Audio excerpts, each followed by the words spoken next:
Alhamdulillah pada hari ini kita ucapkan puji syukur kepada Tuhan Yang Maha Esa karena berkat rahmat dan karunia-Nya kita dapat menghadiri dan berkumpul pada hari ini untuk mengikuti acara pengibasan berbagi pemahaman modul 1.4 budaya positif kepada rekan sejawat di sekitar lingkungan instansi tugas yang dilakukan oleh guru calon penggerak kita.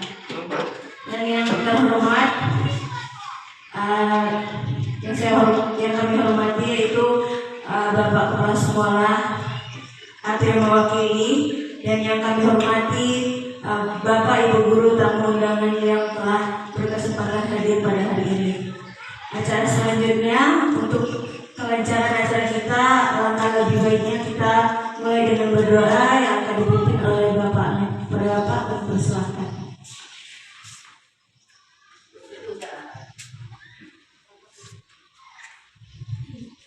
Bismillahirrahmanirrahim. Assalamualaikum warahmatullahi wabarakatuh. Baiklah Bapak Ibu dan tersebut kita kepada Allah Subhanahu wa Ta'ala. Sebelum kita memulai sesuatu, maka kita berdoa. Doanya akan kami pimpin secara Islam bagi Bapak dan Ibu untuk yang lainnya untuk menyesuaikan. Alhamdulillahirrahmanirrahim. Bismillahirrahmanirrahim. Alhamdulillahirrahmanirrahim. Wassalatu wassalamu ala asyrofil mursalin wa ala alihi wa sahbihi ajmain. Ya Allah yang kami berkumpul di sini ya Allah dalam acara pengupasan berbagi pengalaman modul budaya positif kepada rekan sejawat di sekitar lingkungan instansi tugas kami ya Allah. Ya Allah yang Tuhan kami berilah penajari dan yang menerimanya kesehatan dan menghormati ya Allah. Ya Allah yang Tuhan kami, semoga apa yang beliau sampaikan kepada kami bisa berbagi ilmu dan bisa teramalkan ya Allah. Rabbana zalamna anfusana wa in taghfir lana wa tarhamna lanakunanna minal khasirin. Rabbana atina fid dunya hasanah wa fil akhirati hasanah wa qina adzabannar. Walhamdulillahi rabbil alamin. Assalamualaikum warahmatullahi wabarakatuh.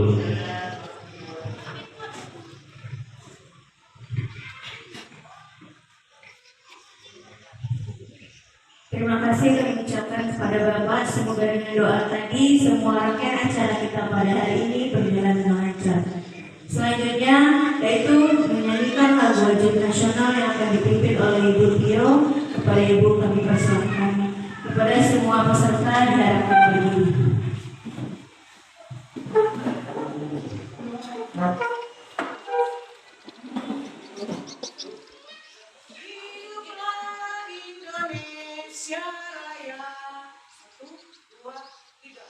Indonesia tanah airku, tanah tumpah darahku. Di sanalah aku berdiri, jadi pandu hidup. Indonesia kebangsaanku, bangsa dan tanah airku. Marilah kita berseru, Indonesia bersatu.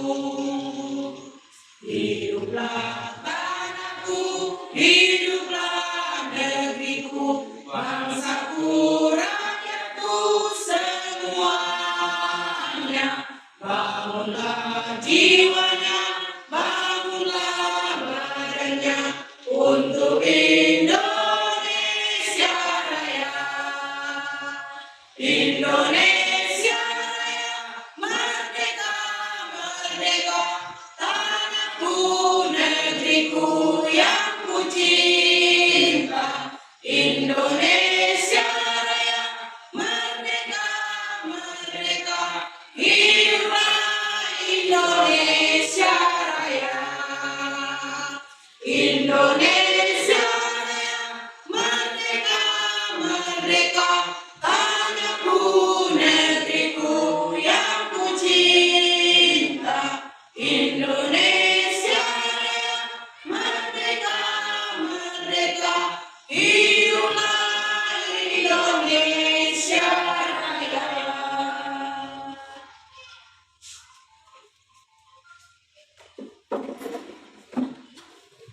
kepada seluruh peserta di seluruh dulu. Terima kasih atas tampilan tadi dari video. Acara selanjutnya penyampaian materi yang akan disampaikan oleh calon guru penggerak kita, yaitu Ibu Irene Mariana Pitupulu. Kepada Ibu kami persilakan.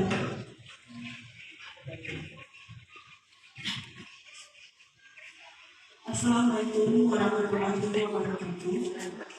Selamat siang Bapak Ibu semuanya. Pertama-tama kita ucapkan syukur kepada Allah Subhanahu wa Ta'ala yang telah memberikan kesempatan kita untuk dapat berkumpul di sini. Adapun materi yang akan saya sampaikan adalah tugas aksesorial saya dalam pendidikan guru bergerak pada modul 1.4, yaitu tentang budaya positif.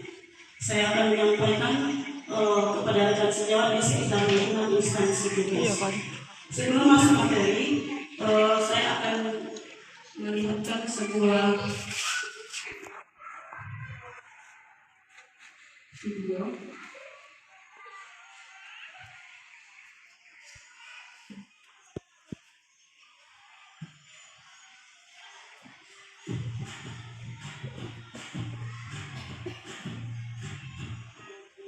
Kita bisa bersama membuat dunia. Kita simak bersama Bapak Ibu dan kita main apa adanya.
Selesai Bapak Ibu.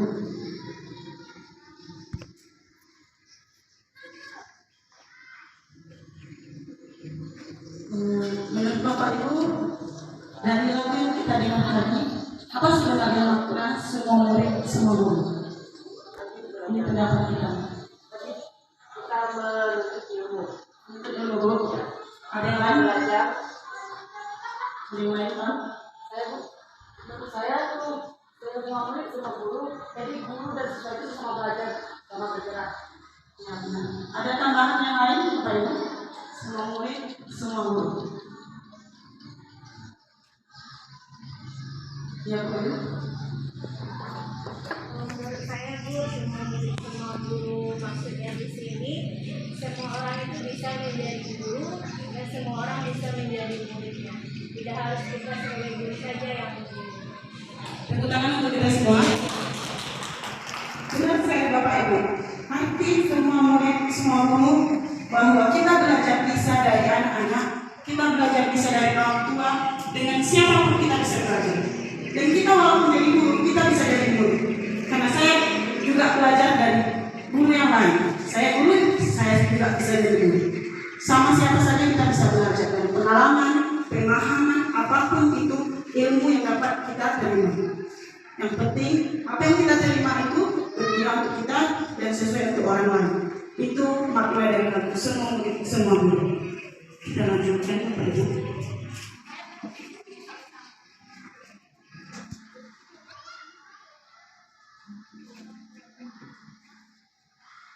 Dan pelatihan calon guru penggerak, saya masuk angkatan 7. Saya Irene Maria Kapitupulu SPD didampingi oleh orang tua orang yang sangat berjasa untuk saya, yaitu Bapak pengajar praktek saya, yaitu Bapak Saprian Nurdin SPD MPD, dan Ibu fasilitator saya yang selalu memberi saya dukungan dan semangat, yaitu Ibu Dr. Anda Ibu. Mereka sangat berjasa pada pelatihan ini. Adapun materi pembahasan yang akan saya bahas pada kesempatan ini yaitu tentang perubahan paradigma belajar kita, kemudian disiplin positif, apa sebenarnya itu disiplin positif, kemudian nilai kebajikan universal, motivasi perilaku manusia, hukuman dan apa itu penghargaan, kemudian kebutuhan dasar manusia, setelah itu posisi kontrol restitusi, keyakinan kelas, dan terakhir tentang segitiga restitusi. Sebelum masuk ke perubahan paradigma belajar,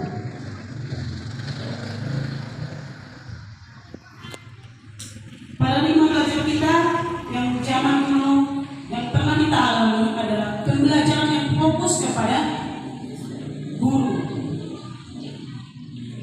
Karena guru terus menerangkan, menjelaskan, memberi apa di depan kelas, ceramah dan semua itu adalah paradigma lama.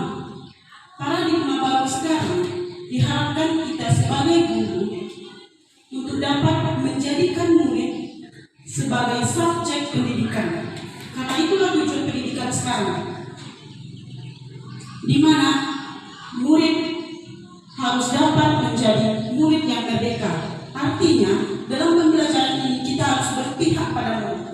Berpihak pada murid ini dapat kita lakukan dengan kegiatan-kegiatan yang dapat membuka wawasannya, keterampilannya, pengetahuannya, dan kemampuan-kemampuan yang selama ini terpendam, Bapak Ibu.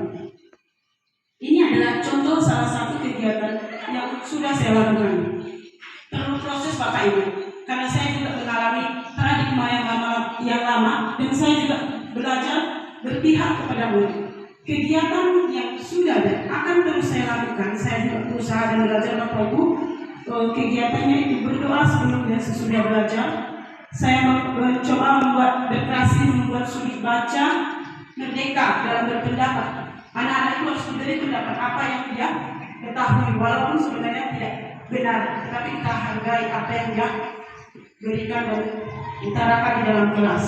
Kemudian belajar sambil bermain secara kelompok. Kita usahakan terutama anak-anak itu masih mau bermain.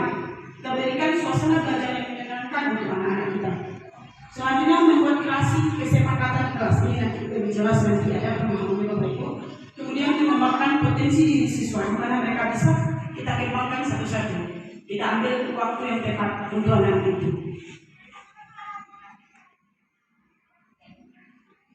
Beberapa potret pembelajaran berpusat pada murid yang sudah saya lakukan seperti tadi. Kemudian kegiatan yang akan kita lakukan untuk menambah paradigma teori kontrol. Saya menyiapkan kertas Bapak Ibu. Di sini ada kelompok A, nanti ada kelompok B. Yang saya kasih kertas itu kelompok A. Yang tidak dapat kertas itu kelompok B.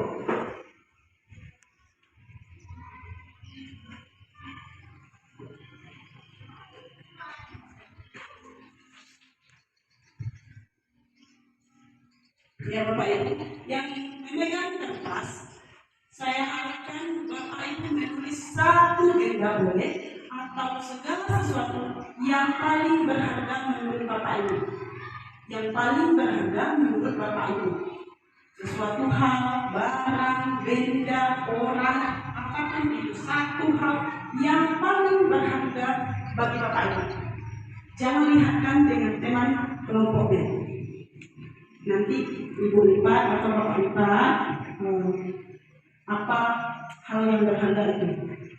Kemudian yang kelompok B nanti ada di sini arahannya. Coba bujuk, ancam, bagaimana caranya minta supaya terbuka kertas yang berharga itu. Bisakah terbuka atau tidak? Yang kelompok A yang memegang kertas harus sekuat tenaga mempertahankan apa yang paling berharga itu. Nanti perwakilan 2 orang ke depan, kelompok A satu dan kelompok B, kita lihat apa alasan mereka. Sudah Bapak Ibu? Siapa yang bisa perwakilan 1 orang kelompok A? Bisa bolehkah? Yang kelompok B?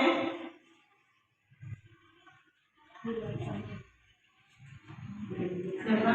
Pak Iwan bisa? Bersama bisa? Boleh, dengan cara apapun kita bujuk bulan sama untuk membuka apa sebenarnya berharga itu.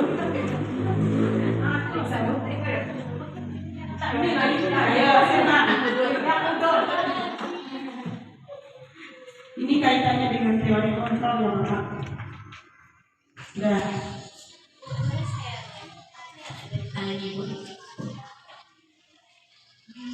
Boleh nggak Bu? Aslinya mungkin satu. Nggak boleh. Cepat. Pemerintah harus mempertahankan. Namanya benda berharga atau sesuatu yang berharga pasti dipertahankan. Boleh nggak Bu? Yang Nanti saya kasih Bu yang harus berusaha. Apa di jalan kita Bu? Tante kita pergi makan lah Bu. Ayo lah Bu. Ini tidak apa itu. Bu. Karena ini sesuatu yang berharga buat saya. Iya makanya saya kepo Bu, ingin tahu. Boleh lah Bu. Nanti kita pergi jalan-jalan. Mau makan yuk, shopping. Saya tidak akan berikan. Mau deh. Panas dingin Bu Yun. Pak dingin lah. Sudah. Nggak mau Bu Yun. Nggak sanggup. Dan saya juga tidak akan berikan. Karena untuk Bu Yani yang ternyata tidak sama dan apa yang berharga untuk Bu Lenta. Coba Bu Lenta, sebenarnya apa sih yang berharga untuk Bu Lenta itu? Kenapa Bu Yani nggak bisa mengucap ya? Yang paling berharga dalam kehidupan saya adalah keluarga. Apa tadi Bapak Ibu? Keluarga.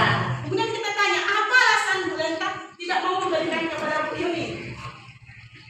Karena masing-masing pribadi itu berbeda apa yang bisa dipertahankan, apa yang menjadi berharga buat diri sendiri. Jadi keluarga buat saya adalah sesuatu yang berharga dan saya tidak bisa berikan kepada orang lain. Tepuk tangan. Terima kasih Bapak Ibu. Berarti Bu Lenta mempertahankan keluarganya demi apapun.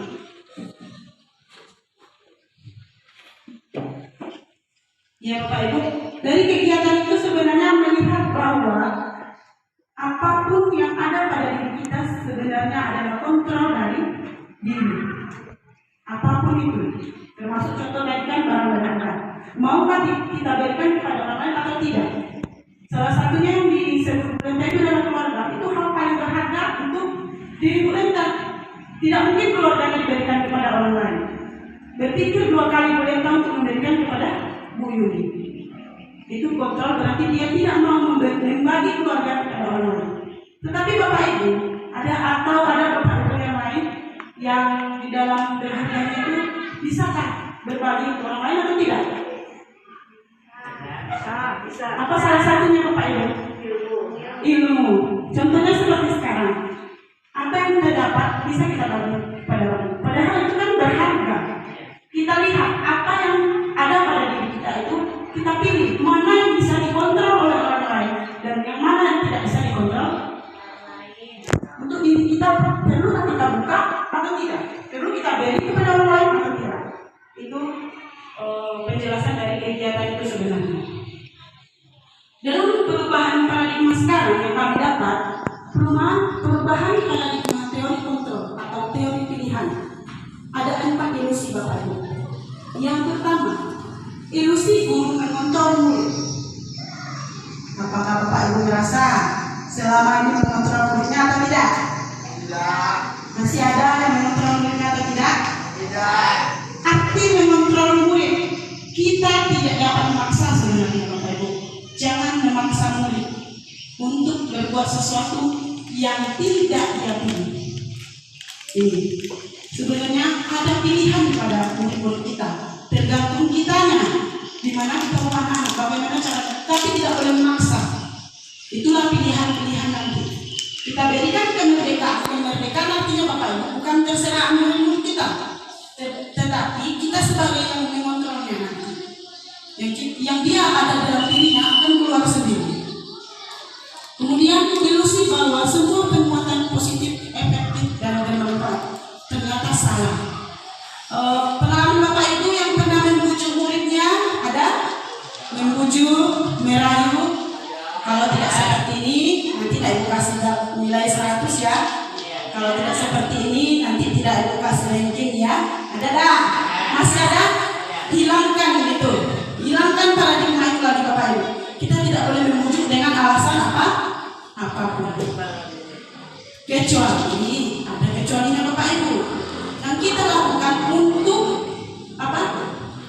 memberikan keluasan atau memberikan kebebasan, contohnya kegiatan yang bisa melihat dan memotivasi siswa kita untuk dapat melakukan pembelajaran yang harus dia dapat dengan cara yang menyenangkan bagi dia, masuk akal kepada dia. Tentu guru kelas 1 beda teori dengan kelas tinggi. Semua pembelajaran kelas rendah dan kelas tinggi berbeda. Itu karena dilihat dari umurnya masing-masing. Ya Bapak Ibu. Yang ketiga yaitu ilusi bahwa kritik dan membuat orang merasa bersalah dapat menguatkan karakter.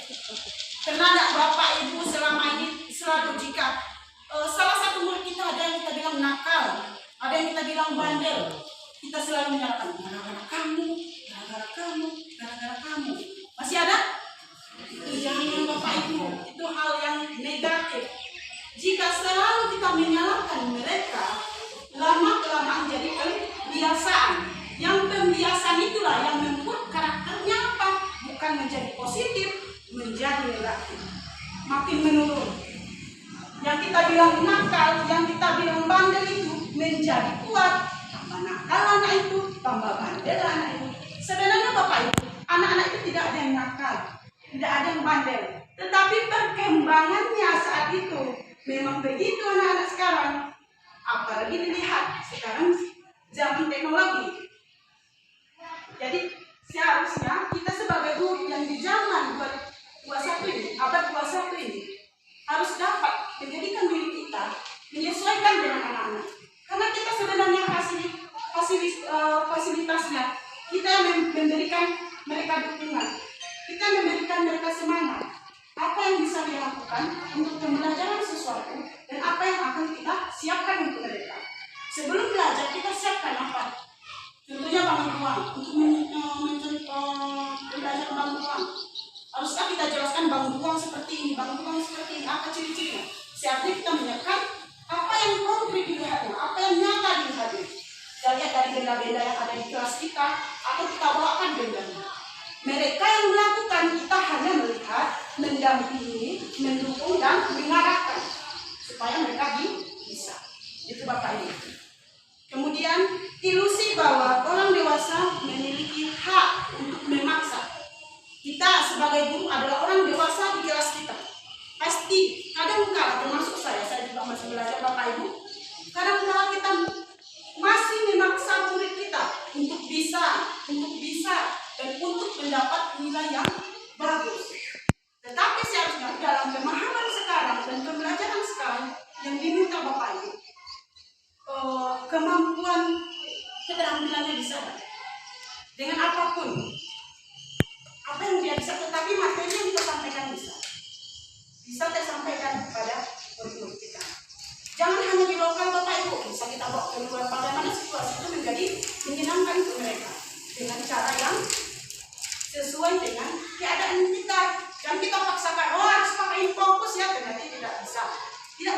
lakukan di Tio misalnya, tidak bisa kita lakukan di kampung-kampung Bapak Ibu. Kita sesuaikan dengan alam kita, kodrat alamnya, sesuaikan dengan perkembangannya. Itu ya Bapak Ibu. Kemudian ini penelitian menurut Stephen. Bila kita ingin membuat kemajuan perlahan ya Bapak Ibu, sedikit demi sedikit, ubahlah sikap atau perilaku Anda. Jika kita ingin berubah, harus kita ubah sikap dulu. Sikap siapa? Bukan sikap orang lain. Sikap kita sendiri, diri kita, dimulai dari kita. Namun, bila ingin memperbaiki cara-cara utama kita, maka kita perlu mengubah kerangka acuan kita.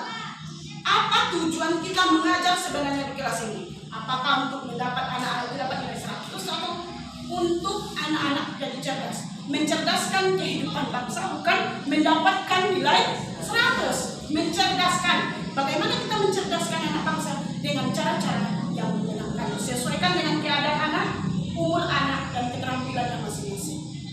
Itu Bapak Ibu. Ubahlah bagaimana Anda melihat dunia, bukan dunia secara global ya Bapak Ibu.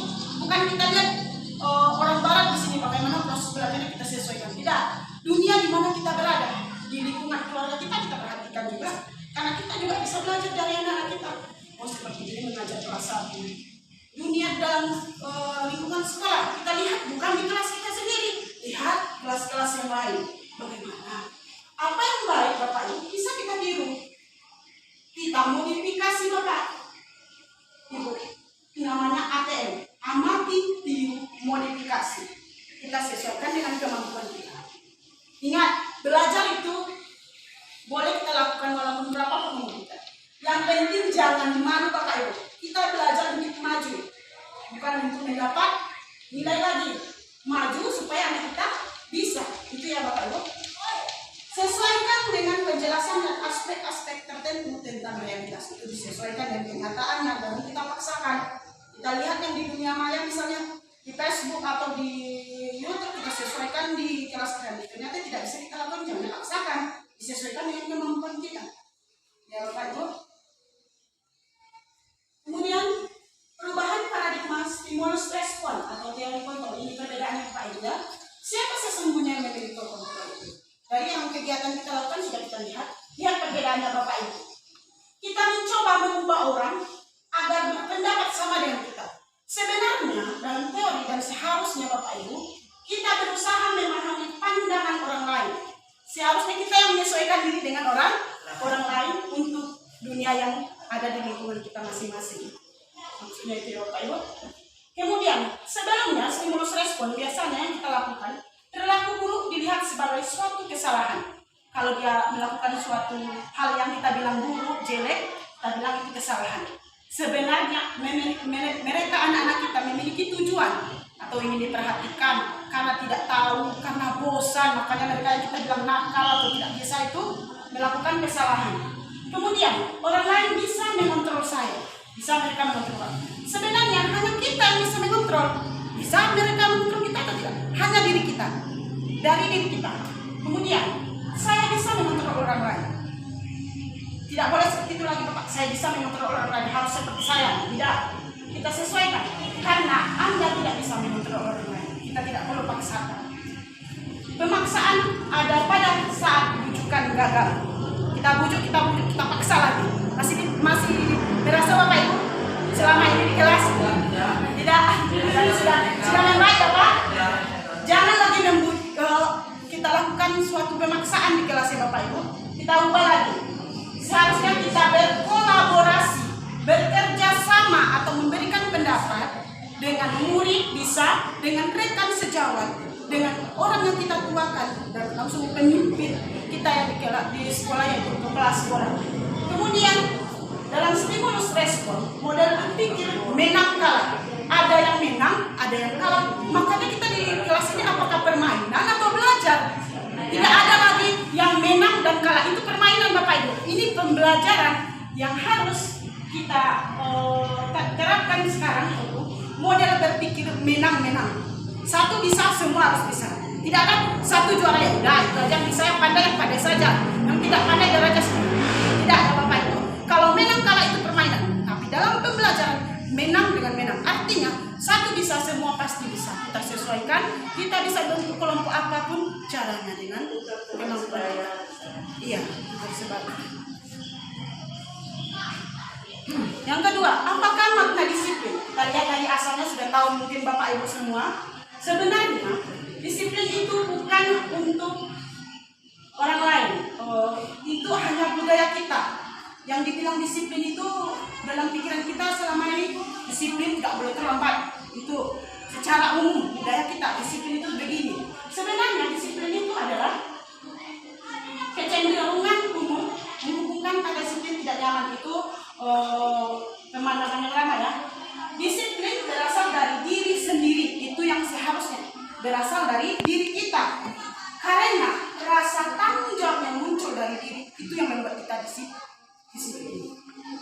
Melakukan tindakan sesuai dengan hati nurani, itu baru disiplin sebenarnya Bapak Ibu. Yang disiplin selama ini kita terapkan itu disiplin karena sudah budaya. Yang disiplin seharusnya dari hati kita, dari hati tanpa paksaan orang lain. Diri kita yang menilai sendiri apakah saya disiplin atau tidak. Tidak mungkin nanti kita seorang guru jika terlambat malu tidak malu kita terlambat masuk sekolah atau apapun itu dari diri kita. Jangan lihat orang lain tanpa paksaan ya. Jadi disiplin itu tanpa paksaan, muncul dari diri kita, bukan dari orang lain. Kemudian yang selanjutnya tentang nilai-nilai kebajikan. Ini mungkin Bapak Ibu sudah mengenal nilai-nilai kebajikan ya, universal, yaitu nilai-nilai kebajikan bersifat positif pada manusia merupakan tujuan mulia. Kalau dalam nilai-nilai kebajikan umumnya kita dengar dengan profil belajar Pancasila. Ini Bapak Ibu sudah tahu. Profil belajar Pancasila itu ada nilai yang paling penting, yaitu beriman, bertakwa kepada Tuhan Yang Maha Esa, dan berakhlak mulia. Itu sikap anak ini. Selain dia bisa beriman sesuai dengan agama keyakinannya masing-masing, bertakwa, menjalankan ibadahnya sesuai dengan keyakinannya, dan berakhlak, bagaimana dia bersikap, melihat contoh-contoh tokoh-tokoh sesuai dengan ajaran agama. Kemudian mandiri, bisakah dia membawa dirinya sendiri, menyesuaikan dirinya, mengembangkan potensinya masing-masing. Bernalar kritis dalam pembelajaran, bernalar kritis pada siswa itu sangat penting. Kenapa Bapak Ibu? Anak-anak kita sekarang harus dapat menyelesaikan masalah. Tugas yang kita kasih atau selama pembelajaran kita spesial matematik, kita bikin suatu arahan, ada percobaan, bisakah diselesaikan percobaan itu atau tidak? Atau suatu soal cerita, bisakah dia terima? Bisakah dia pahami apa isi masalah yang kita masukkan dalam soal cerita? Apapun kegiatan itu, bagaimana dia menyelesaikan suatu permasalahan pada dirinya di dalam pembelajaran. Kemudian kebinekaan global, kita dari sini Bapak itu kan berbeda, ada yang Batak, Jawa, Minang, semua kita sudah berbineka. Itu kita ajarkan kepada anak kita semua Bapak Ibu, bahwa kita berbineka, tidak boleh membedakan dunia. Maaf ya Bapak Ibu, yang agama Kristen tidak boleh berteman dengan Kristen, agama Islam tidak boleh seperti itu, atau budaya itu tidak boleh tertiru. Kita arahkan mana yang baik. Tidak boleh menjelek-jelekkan apapun keyakinan apapun agama. Itu yang berkebinekaan. Di dalam kelompok pun kita sesuaikan. Ada masalah yang diterima teman-teman waktu latihan. Katanya bukan di SD untuk SMP. Kadang pas istirahat ada siswa kelompoknya yang mentawai saja, yang muslim itu kan tahu kan. Bagaimana cara seorang guru memberikan arahan supaya mereka tidak seperti itu, lalu mengelompokkan diri. Saya agama ini, nanti makan ini, bahkan kita identik di sini nanti makan ini, kita sudah tahu apa itu. Mereka sesuaikan. Mereka buat nanti sudah mereka lakukan, tapi dalam proses pembelajaran bisa istirahat tidak boleh. Dibuat salah satu peraturan tidak boleh di dalam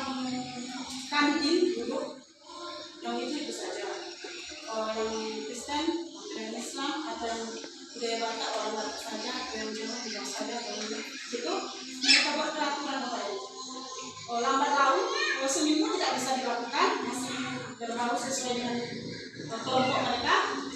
Tapi secara perlahan Bapak Ibu ternyata bisa diperbaiki. Kita kontrol, kita lihat dan kita pantau. Semua yang kita lakukan jika ada usaha pasti akan berhasil.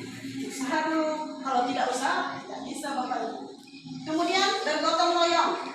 Jadi bukan hanya membersihkan sekolah bersama-sama kita bergotong royong, tidak. Melakukan kegiatan dalam kelompok, dalam kelas, dalam menyelesaikan masalah. Jika ada kendala teman kita tidak datang, apapun yang ada di kelas kita dan secara umum di sekolah, kita ajarkan mereka bergotong royong bersama-sama tanpa pamrih, membantu seseorang apapun itu budayanya, rasnya, tidak kita pilih-pilih, secara sama-sama belajar bergotong royong bersama-sama tanpa pamrih Bapak Ibu, itu arti bergotong royong. Kemudian kreatif. Nah, contohnya di lokal ini sudah ada kreasi dan kreatif. Tapi ingat Bapak Ibu, jangan guru yang membuat kreasi kelas, siswa sendiri.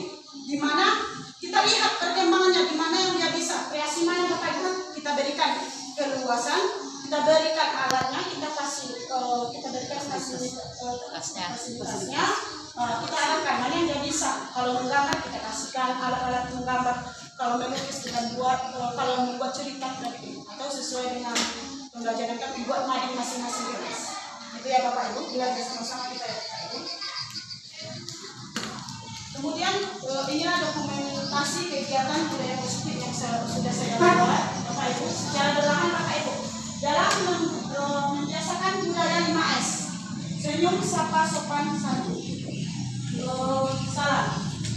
Biasanya kalau di sekolah saya jarang kami menjalankan siswa, jarang kami bertegur sapa, istirahat. Nah, itu yang kami dan saya lakukan bersama kepala sekolah dengan teman-teman. Biasakan 5S dulu, jangan banyak-banyak, 5S. Senyum, sapa, salam, sapa, sopan, santun.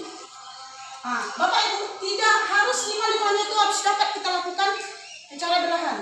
Dari orang lain yang nantinya namanya membujuk atau meminta. Itu dilihat dari dorongan eksternal dan menjadi faktor ketergantungan. Beberapa dampak memberikan penghargaan Bapak Ibu. Penghargaan itu seperti misalnya kalau dapat 100, Bapak Ibu kasih buku ya, itu janji-janjikan. Kalau dapat juara nanti bukan dijanjikan apapun itu. Nanti ini dia Bapak Ibu dampaknya. Yang pertama, pengaruh jangka pendek dan jangka panjang. Nanti dia akan terbiasa. Bagi yang dapat memperoleh nilai bagus atau dapat juara, mereka tetap bertahan. Bagi yang tidak dapat, bagaimana Bapak Ibu? Itu akan terus menerus. Akan berdampak negatif bagi mereka yang tidak bisa melakukan itu, menjadi diri mereka Bapak Ibu. Kemudian penghargaan tidak efektif. Itu tadi Bapak Ibu. Mereka jadi minder. Bukan saja mereka pintar yang tidak pintar. Karena dilihat semua orang. Penghargaan merusak hubungan. Hubungan siapa Bapak Ibu? Pertama hubungan siswa dengan siswa. Mereka pintar, saya bodoh. Katanya kan, saya tidak bisa. Dan itu hubungan siswa dengan siswa. Siswa dengan murid. Yang itu Bapak itu yang pintar-pintar saja, yang pandai saja, atau yang cantik saja, atau yang ganteng. Itu banyak. Itu merusak hubungan kita dengan murid. Atau bisa dengan kelas sekolah kita masing-masing bisa. Jika kita membuatkan penghargaan sama seseorang, pasti guru lain. Kita alami Bapak Ibu, pasti merusak hubungan kita. Bukan siswa dengan siswa, siswa dengan murid dan guru dengan guru juga bisa. Kemudian penghargaan mematikan kreativitas. Kenapa mematikan kreativitas Bapak Ibu? Yang kita berikan yang orang yang bisa. Bagaimana orang yang kita bilang tidak bisa? Padahal kreativitasnya bukan hanya intelektual saja, yang lain bagaimana? Pernah menggambar, bercerita, atau mengutarakan pendapat, atau membuat kreasi, atau dalam tarian, banyak kreativitas anak yang kita matikan. Penghargaan menghukum, yang tadi itu menghukum untuk orang yang tidak bisa. Penghargaan mengurangi Tidak merata dapat hanya yang bisa saja, itu tidak mengurangi ketepatan. Penghargaan menurunkan kualitas belajar kita, Bapak Ibu. Kualitas apa yang didapat anak. Yang terakhir, penghargaan mengurangi motivasi intrinsik, mengurangi motivasi yang ada dalam diri anak kita. Itu akan berkurang. Ya Bapak Ibu. Bentuk program kebajikan atau apresiasi. Dalam memberikan apresiasi atau pengakuan, perlu diingat ya Bapak Ibu. Yang pertama, beri pengakuan secara khusus. Secara khusus, siapa yang kita berikan apresiasi. Beri pengakuan secara pribadi. Beri pengakuan kepada semua murid secara bergantian. Kita lihat mana yang positifnya Bapak Ibu. Secara bergantian kita apa yang dia punya. Kemudian beri pengakuan secara konsisten. Konsisten itu secara berkesinambungan dari hari ke hari kita berikan peningkatan ujian yang positif yang Bapak Ibu, bukan yang negatifnya. Kemudian fokus pada proses memberikan apresiasi itu bagaimana. Ini contoh pengakuan apresiasi kebajikan. Ini perbedaan hukuman dan konsekuensi. Konsekuensi itu adalah pilihan. Ini ada berapa tindakan dulu, Bapak Ibu. Menurut Bapak Ibu, tindakan yang mencatat 100 kali dalam buku kalimat ini hukuman atau konsekuensi? Apa Bapak Ibu? Hukuman. Kalau mengenai di lapangan? Hukuman. Kalau lari push up 15 kali? Yang selanjutnya? Menggantikan kertas tugas teman yang telah dicoret-coret. Konsekuensi. Ya, membersihkan tumpahan air di meja karena tersenggol. Membersihkan ya Bapak Ibu. Murid disuruh untuk mengenakan sepatu. Teman, lari mengelilingi lagi lapangan. Ini kita lihat dulu. Ini dia Bapak Ibu. Bahwa mencatat itu adalah hukuman, mengelilingi lapangan juga hukuman. Push up apalagi itu hukuman. Nah, tapi kita gantikan kertas karena tercoret oleh teman itu konsekuensi. Membersihkan tumpahan air karena tersenggol, kita membersihkan itu konsekuensi. Hal yang positif ya Bapak Ibu. Kemudian murid disuruh untuk mengenakan sepatu itu hukuman. Dan terakhir mengelilingi lapangan basket 2 kali karena terlambat 10 menit untuk pembelajaran PJOK. Pilihan itu pembelajaran PJOK itu adalah konsekuensi. Itu beberapa contoh tindakan ya Bapak Ibu. Ini perbedaannya Bapak Ibu. Bisa kita lihat. Bapak Ibu bisa membaca apa perbedaan hukuman dengan konsekuensi.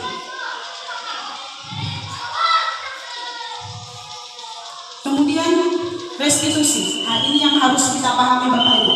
Ini pembelajaran yang baru.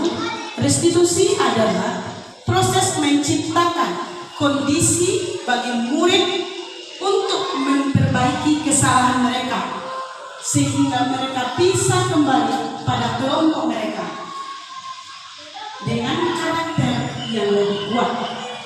Restitusi juga merupakan proses kolaborasi kerjasama yang mengajarkan murid untuk mencari solusi untuk masalah mereka sendiri dan membantu murid berpikir tentang orang seperti apa yang mereka ingin jadi, apa tujuannya, itu termasuk tujuannya, dan bagaimana mereka harus memperlakukan orang lain. Ini adalah karakteristiknya, sikapnya, perilakunya Bapak Ibu. Kita bantu dan menyelesaikan masalahnya. Apapun yang ada di sekolah itu tugas guru. Itu yang disebut restitusi. Ini perbedaan yang tadi Bapak Ibu.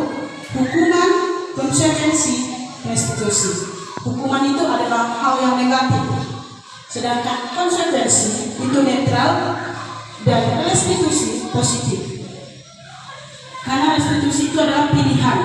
Kita berikan pilihan yang terbaik oleh kita dan kita berikan penguatan positif.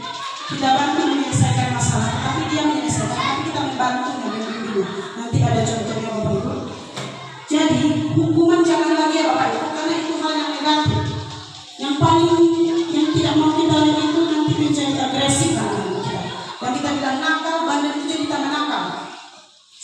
konsekuensi masih dapat kita pertimbangkan karena itu hal yang netral. Tapi kita arahkan mereka menjadi pembelajaran yang nanti bersifat restitusi. Murid belajar bertanggung jawab. Ini ciri-ciri restitusi. Ya, Pak Ibu, bukan untuk menebus kesalahannya, namun untuk belajar dari kesalahan, memperbaiki hubungan yang seperti tadi Bapak Ibu. Ada tawaran dan bukan paksaan. Restitusi menuntut untuk melihat ke dalam diri. Restitusi mencari kebutuhan dasar yang mendasari tindakan kita. Yang selanjutnya, restitusi diri adalah cara yang paling baik. Fokus pada karakter, sifat, dan sikapnya, bukan tindakan yang tindakan kesalahannya. Dan yang ke-8, fokus pada solusi. Solusinya bagaimana? Kita carikan solusi. Dan terakhir, mengembalikan murid yang besar pada kelompok. Supaya dia tidak minder bagaimana kita menyelesaikannya. Supaya dia tidak merasa malu. Kita selesaikan dulu secara pribadi, kita panggil, kita arahkan, baru kita masukkan dia di kelompoknya atau di kelasnya, dan kita dampingi anak-anak lain untuk memberi semangat kepada murid yang kita dampingi tersebut. Itu yang namanya kerjasama atau kolaborasi nanti.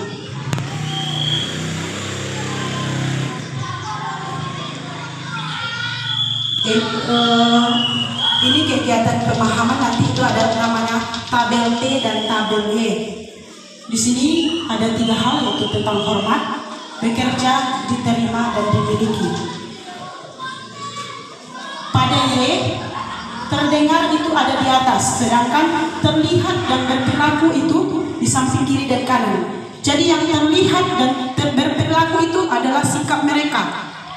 Sedangkan terdengar itu mendengar hanya satu arah saja. Sedangkan terlihat dan berperilaku itu 2 arah, ada yang kiri dan kanan. Harus kita sesuaikan. Itu kalau yang tabel Y. Kalau tabel T, hormat di atas. Hormat dulu. Hormat apa?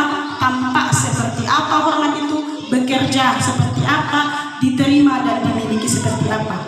Itu adalah konsep penelitiannya. Yang Y bagaimana, yang T.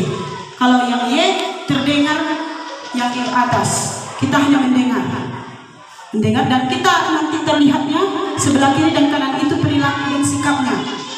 Itu yang harus kita imbangi, yang kiri yang kanan benar atau tidak. Jangan langsung kita terima hanya satu arah, tetapi arah yang lain, kiri dan kanan. Sedangkan yang T, hormat, kita harus menghormati dulu apa yang kita lihat dan tampak seperti apakah dan tidak tampak seperti apakah itu. Itu kalau yang T. Menurut Bapak Ibu, apa perbedaan peraturan dan keyakinan ini? Contoh Bapak Ibu, selalu kembalikan buku ke tempat. Bagaimana keyakinannya? Ini nanti Bapak Ibu. Saya langsung ya Bapak Ibu. Peraturan dengan keyakinan. Selama ini kita memiliki peraturan kelas. Ya Bapak Ibu, masih ada peraturan kelas selama ini di kelas kita atau di lokal kita masing-masing? Peraturan kelas. Sebaiknya sekarang kita ganti jadi keyakinan. Karena peraturan dengan keyakinan itu berbeda Bapak Ibu. Keyakinan lebih abstrak, lebih meluas. Dan keyakinan itu akan mengajarkan anak untuk bertanggung jawab. Itu salah satu contohnya. Sikapnya, tindakannya, karakternya yang diminta dalam keyakinan. Ingat Bapak Ibu, kalau namanya keyakinan itu dilihat dari apa yang ada dalam diri anak-anak kita pribadi.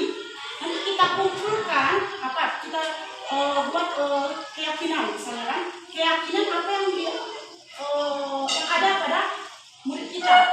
Kita kumpulkan nanti kita pilih bersama-sama, bukan kita yang pilih, murid-murid kita sendiri. Keyakinan umumnya 5, yang paling sedikit 5 dan paling banyak 7.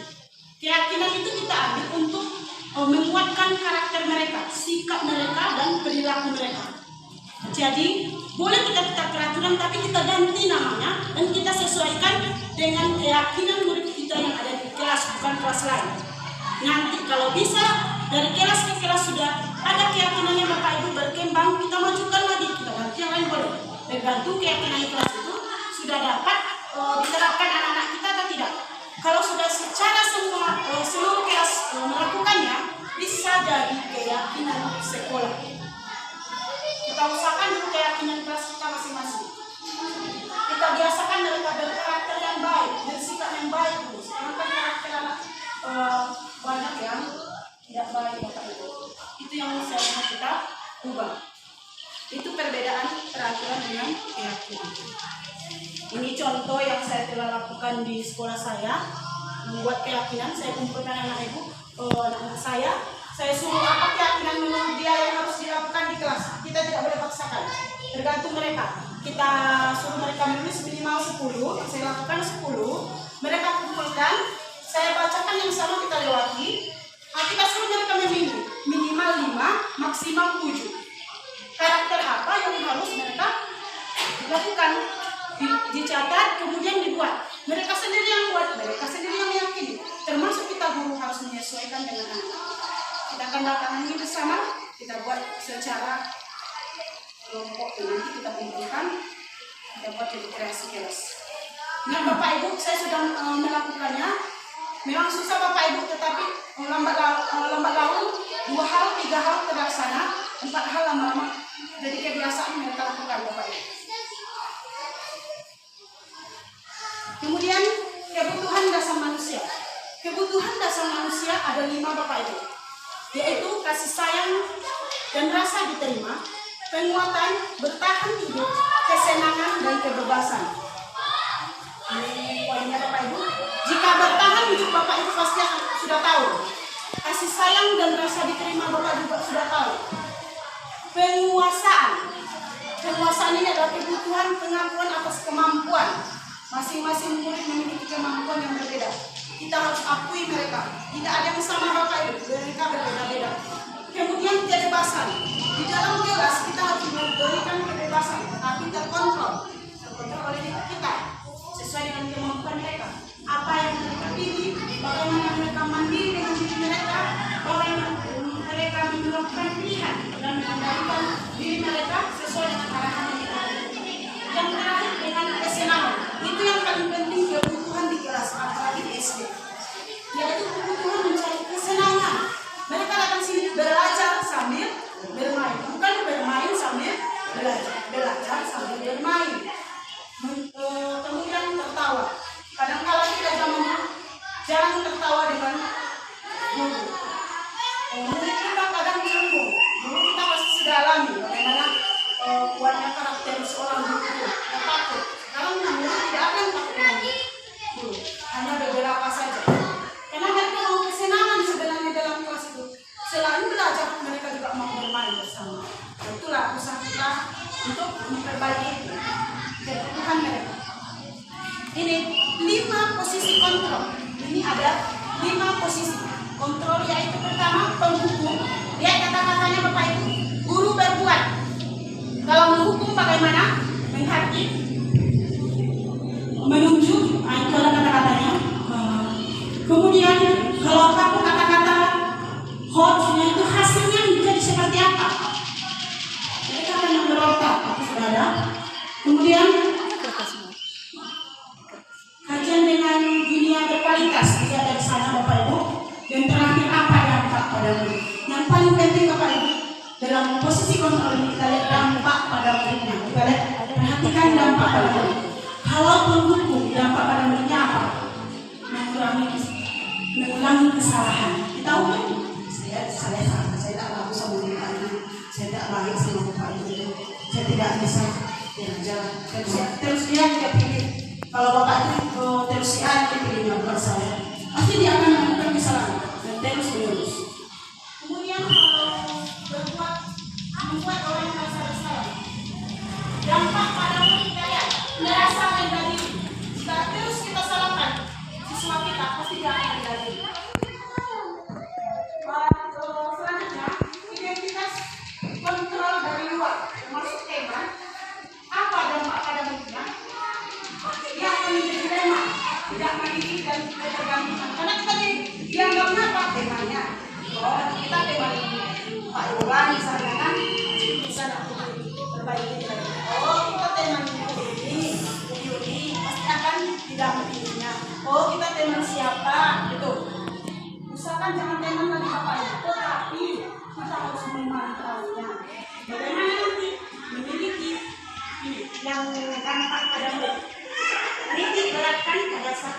sanksi atau hadiah untuk dirinya. Tetapi Bapak Ibu kita lihat apa itu, apa sanksinya. Kita pantau, misalnya tidak piket, kita pantau dia ketertiban. Siapa yang tidak piket kelasnya? Kalau tidak ada mengaku di kelas, kita panggil secara pribadi, kita selesaikan dengan baik. Kita pantau terus, tetapi tidak langsung kita salahkan, tidak kita marahkan di dalam forum kelas. Kita dampingi secara pribadi di luar yang diketahui teman-teman. Kadang kita panggil kalau juga teman-teman. Itu yang pemantau. Kita lihat apa kendala-kendalanya atau permasalahan di kelas. Kita tanyakan secara global di kelas kita. Ada memang atau tidak melakukan kesalahan. Kalau tidak kita panggil secara. Kalau memang tidak, kita kasih apresiasi. Mereka mau mengakui kesalahannya. Yang ini yang sangat baik Bapak Ibu, kontrol diri, manajer. Dimana nanti dampak pada mereka itu mengevaluasi diri, bagaimana cara memperbaiki. Itu nanti akan masuk ke restitusi Bapak Ibu. Kita diajarkan untuk menjadi manajer di kelas. Bagaimana kita mengadakan pilihan-pilihan, menyelesaikan masalah mereka, apa pilihan itu dan bagaimana caranya. Kita sesuaikan dengan keyakinan yang sudah kita buat di kelas. Kalau tidak ada keyakinan, kita yang menjadi manajernya, tapi mereka melakukan, kita termasuk yang mengontrolnya. Disesuaikan dengan apa keyakinan kelas kita masing-masing.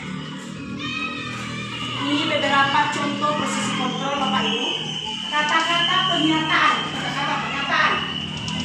Saya kecewa sekali. Ini siapa yang mengatakan juga kita sudah membuat orang merasa bersalah. Jika ada kata-kata tidak pernah benar, berarti kita menghukum mereka.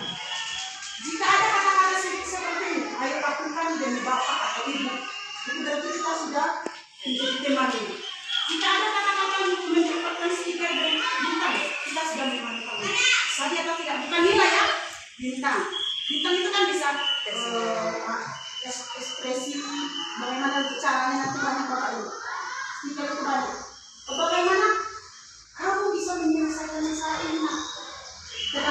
Itu sudah masuk mengarah manajer mengatakan ini. Ibu tidak memanggil kamu di sini karena kamu salah, bukan.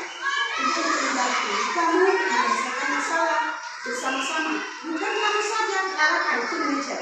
Kita arahkan. Bukan kamu saja yang pernah melakukan sesuatu, itu juga pernah melakukan. Tapi mau memperbaiki. Kita ada.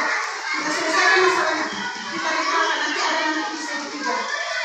Ketiga restitusi. Dalam abad 21 itu kita harus bergerak supaya setidak-tidaknya menjadi pemantau.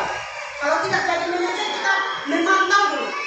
Memantau bagaimana anak kita perbaiki, bagaimana kondisi kelas kita perbaiki. Dan baru terakhir menjadi manajer, memperbaiki apa yang sudah kita yakini bersama. Ini dokumennya dalam posisi kontrol. Ada tiket kelas, mereka bisa membersihkan buku pada sudut kaca. Karena sudah kita tinggal keyakinan kelas bahwa bertanggung jawab dengan tiket kelasnya. Karena kita panggil, mereka sendiri melakukan. Siapa yang tidak membersihkan atau melaksanakan tugas, keyakinan apa Bapak Ibu, anak kita semua, kita panggil seperti itu. Dia langsung bergerak itu Bapak Ibu. Karena sudah keyakinan kita bersama, bukan guru yang menentukan, bukan salah satu murid yang melakukan. Segitiga restitusi. Ini yang namanya restitusi. Menyelesaikan masalah dengan segitiga restitusi. Yang pertama, menstabilkan identitas. Dalam menstabilkan, jika seorang anak melakukan kesalahan, kita stabilkan dia dulu. Langsung kita marah-marahkan kan? Kita stabilkan dia dulu. Pasti dia takut, pasti dia merasa kenapa saya dipanggil. Kita stabilkan dulu untuk membuat anak yang merasa gagal karena bersalah mencari positif terhadap dirinya. Kita netralkan dulu. Kalau sudah kamu gagal, jangan. Kita netralkan kembali. Ini kata-kata yang harus kita sampaikan kepada anak. Berbuat salah itu manusia. Ada kata-katanya Bapak Ibu. Tidak ada manusia yang sempurna. Semua pasti melakukan kesalahan. Bapak juga pernah bersalah itu. Kita netralkan dia di Bapak Ibu. Dan waktu menyelesaikannya, kemudian apa sebenarnya kamu lakukan? Kita bersalah. Kita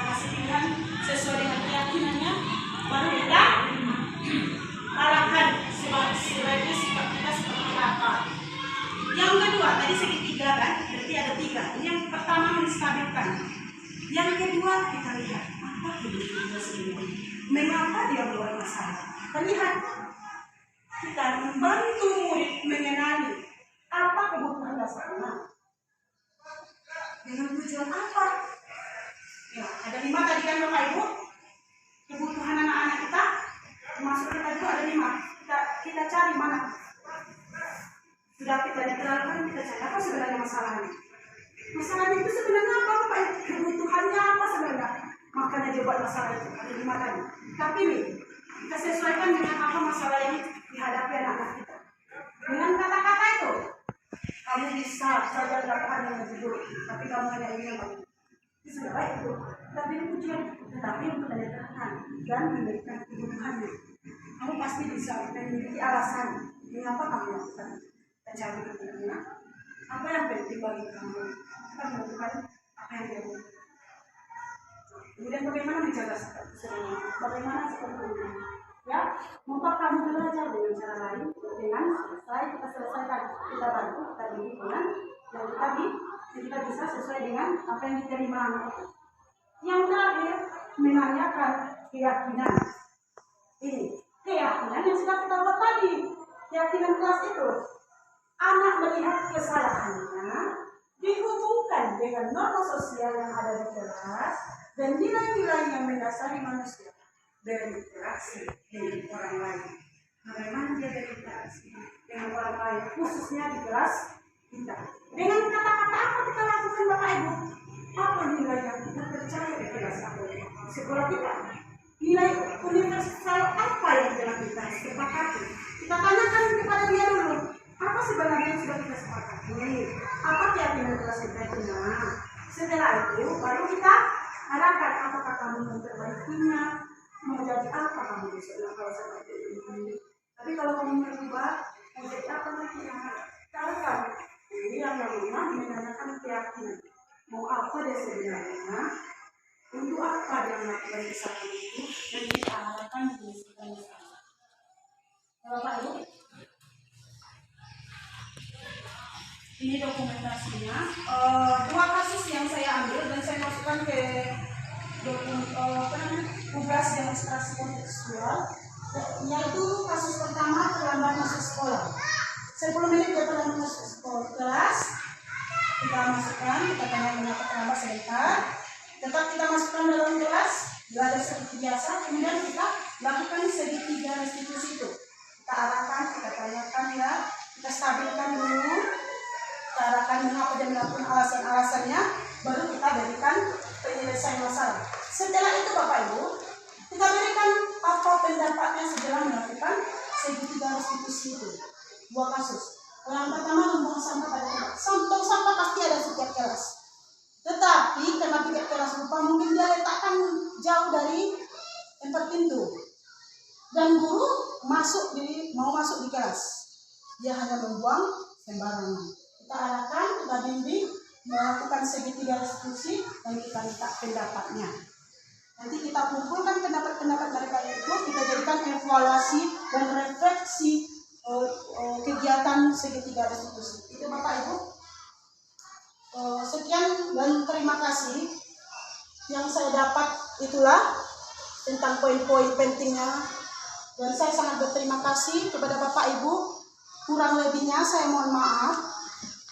Intinya di sini Bapak Ibu saya berikan apa yang saya dapat bisa saya berbagi untuk Bapak Ibu semua.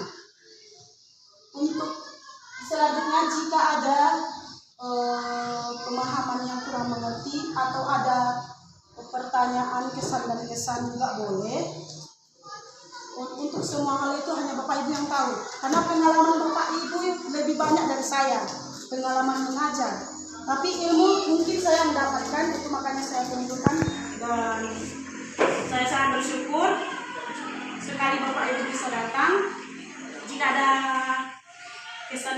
kesan untuk saya akan terima untuk motivasi untuk diri saya juga. Terima kasih Bapak Ibu. Assalamualaikum warahmatullahi wabarakatuh. Waalaikumsalam warahmatullahi wabarakatuh.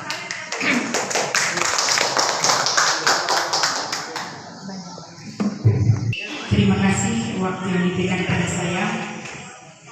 Jadi saya mau menyampaikan kesan dan pesan. Saya sangat tertarik dengan suguhan dari Bu Maria Irene. Banyak memang yang selama mengajar, ini sudah 30 tahun lebih saya mengajar, banyak memang kesalahan-kesalahan saya sebagai guru yang sangat bertentangan tadi yang disuguhkan oleh Ibu Maria Irene, di mana kita selalu kadang sebagai guru memaksakan kehendak kita, memaksakan keinginan kita kepada siswa. Sebetulnya kita salah.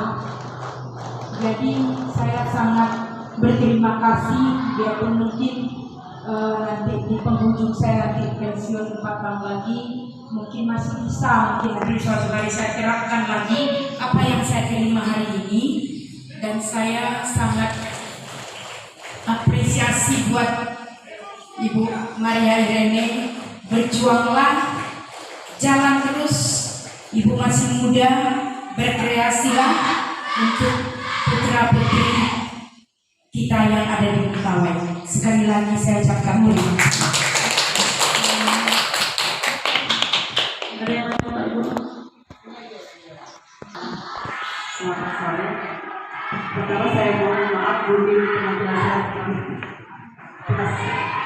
Itu saya pikir hanya melihat ada begitu. Tapi dari sini saya belajar bahwa bukan dari segi kelamaan kami agar kita bisa presentasi, tapi dari segi kemauan keinginan yang ingin maju.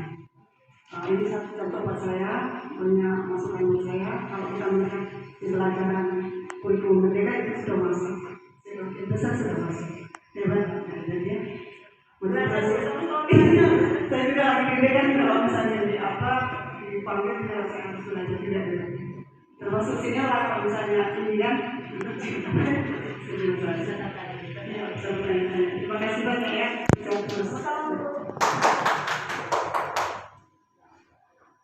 Pesan dan kesannya Bapak Ibu, saya juga sangat berterima kasih karena Bapak Ibu sudah memberi waktu untuk dapat melihat atau memberikan saya sedikit semangat. Semuanya adalah senior-senior saya sebenarnya. Pengalaman Bapak Ibu lebih besar, lebih banyak, dan lebih bermakna daripada saya. Saya hanya mungkin salah satu yang saya dapatkan ini mungkin sedikit dari Bapak Ibu. Bapak Ibu yang lebih banyak pengalaman sebenarnya. Tetapi ini adalah hal yang baik. Karena jika kita berbagi pengalaman yang baik, pemahaman yang baik, ilmu yang kita dapat itu akan bertambah Bapak Ibu. Itu hal yang positifnya. Kemudian apa yang kita terima nanti di pelatihan, misalnya itu suatu pelatihan, kita bagi walaupun dengan 1-2 orang, walaupun apa yang kita bagikan kepada teman kita atau siapapun yang kita bagikan, tidak 100% yang dia diterima, setidaknya itu adalah kebaikan diri kita. Intinya Bapak Ibu, apa yang kita dapatkan nanti walaupun siapapun kita berbagi untuk orang lain, itu kan menjadi hal positif untuk kita. Karena kebiasaan yang baik kita lakukan itu berawal dari diri kita dulu. Kalau mau kita berbagi dengan orang lain pun akan berbagi dengan yang lain. Dan ilmu itu akan berkembang sendirinya Bapak Ibu. Dan ingatlah bahwa Tuhan kita akan selalu membimbing kita selagi kita berusaha dan mau belajar dari kesalahan apa yang kita lakukan. Semuanya perlu proses Bapak Ibu. Tidak harus langsung bisa, tapi perlu proses bertahap-tahap kita melakukan perubahan. Paradigma baru banyak sekali Bapak Ibu. Tetapi setidaknya dari 10 paradigma kita lakukan saja 3 itu sudah perubahan pada yang baik. Hal positif yang baik. Jadi mudah-mudahan apa yang saya sampaikan menjadi hal positif juga kepada Bapak Ibu. Mudah-mudahan setidaknya beberapa yang saya sampaikan dapat Bapak Ibu terapkan di sekolah. Nanti itu hal positif bagi Bapak Ibu nanti. Walaupun 2 Bapak Ibu terapkan, walaupun 1 hal yang positif untuk Bapak Ibu. Hal yang positif untuk Ibu. Dan sekolah pasti akan melihat Bapak Ibu. Sikap Bapak Ibu seperti apa. paradigma Bapak Ibu seperti apa sekarang? Kita rubah secara perlahan-lahan Bapak Ibu. Dimulai dari diri kita dulu, baru orang lain akan ikut dengan kita. Kita dulu yang melakukan perubahan, diri kita dulu yang bertindak, diri kita dulu yang berperilaku, diri kita yang bersikap dulu, baru semua akan dilaksanakan. Ingat, tidak semua orang pintar berhasil, tapi orang yang berusaha